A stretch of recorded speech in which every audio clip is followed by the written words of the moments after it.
Nous sommes ravis de constater que de plus en plus de personnes s'abonnent à notre chaîne, et nous tenons à vous exprimer notre sincère gratitude. Votre soutien est précieux et nous inspire à continuer à fournir un contenu de qualité qui répond à vos attentes. Votre engagement et votre fidélité sont les moteurs qui nous poussent à nous améliorer constamment. Merci à vous tous pour votre soutien continu, et nous sommes impatients de vous proposer encore plus de contenu passionnant à l'avenir. Si vous êtes nouveau sur la chaîne, n'hésitez pas à partager cette vidéo avec vos amis, et à vous abonner avec les notifications activées pour être informé de nos nouvelles publications. Pensez également à liker et pourquoi ne pas laisser un commentaire, partager pour nous aider à rester motivés pour vous apporter plus de contenu fantastique comme celui-ci. On commence.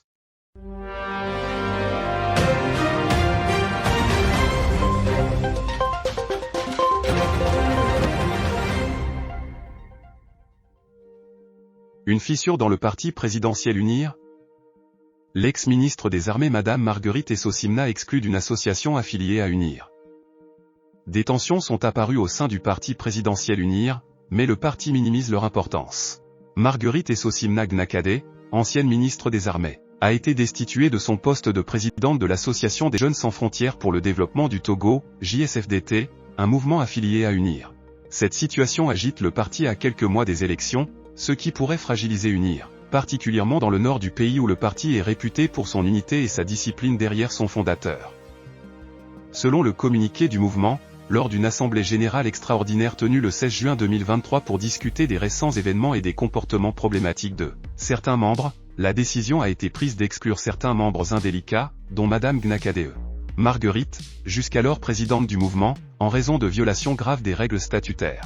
De plus, l'Assemblée générale extraordinaire a entériné le renouvellement de toutes les instances dirigeantes de la JSFDT.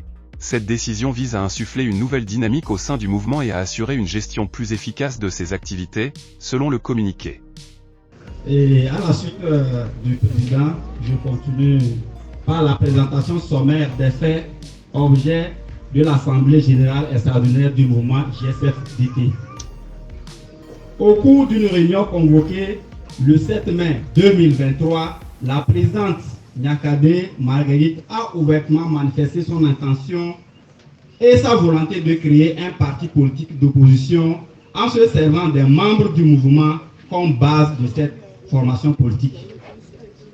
Elle a par la suite mis en exécution cette volonté en entamant les formalités de création de ce nouveau parti politique d'opposition, comme l'atteste la lettre en date du 11 mai 2023 adressée au préfet de la COSA sollicitant l'établissement d'une attestation d'origine.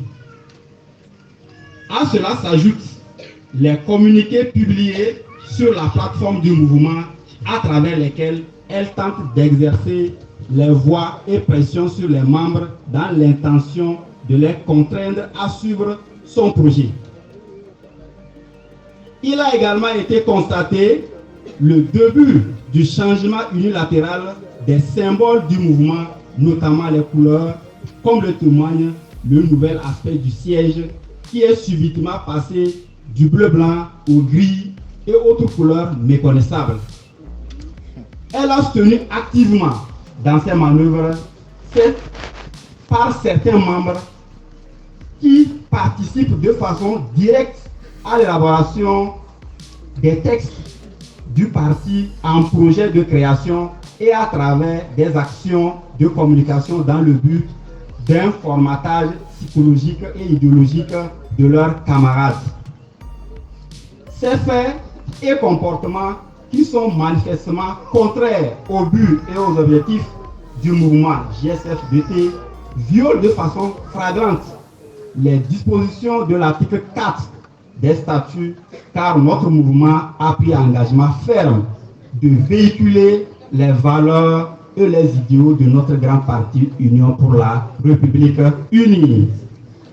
Au regard de ces faits qui sont constitutifs de fautes graves et considérant l'échec des multiples tentatives pour ramener les concernés à la raison, il est proposé à la présente Assemblée générale l'exclusion pure et simple de, je cite, Madame Gnakadé Marguerite, Monsieur Namadi Tchato Marcel, Monsieur Tcha Palakiem, Madame Pamali Tilalo, Monsieur Boya Fagedeba, Monsieur Akoro Hezoué, Monsieur Bawena Toyi Palakbawi.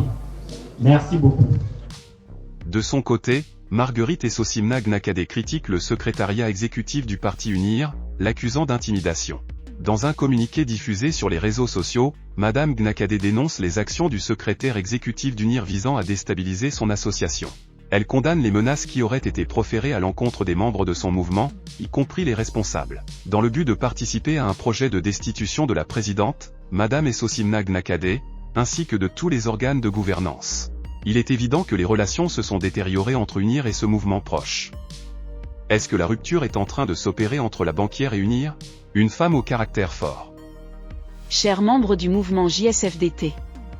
Depuis l'annonce de la mutation de notre mouvement politique en une association purement abus social, il nous a été donné de constater des agissements du secrétaire exécutif du parti UNIR visant à nous déstabiliser. En effet, depuis quelques semaines, certains membres de notre mouvement, notamment nos responsables, sont convoqués successivement par des menaces dans l'optique de participer au projet de destituer la présidente, Madame Essosimna Gnakadé, ainsi que tous nos organes de gouvernance. Nous condamnons ces méthodes de pression exercées à l'encontre de nos membres par le secrétaire exécutif du parti UNIR.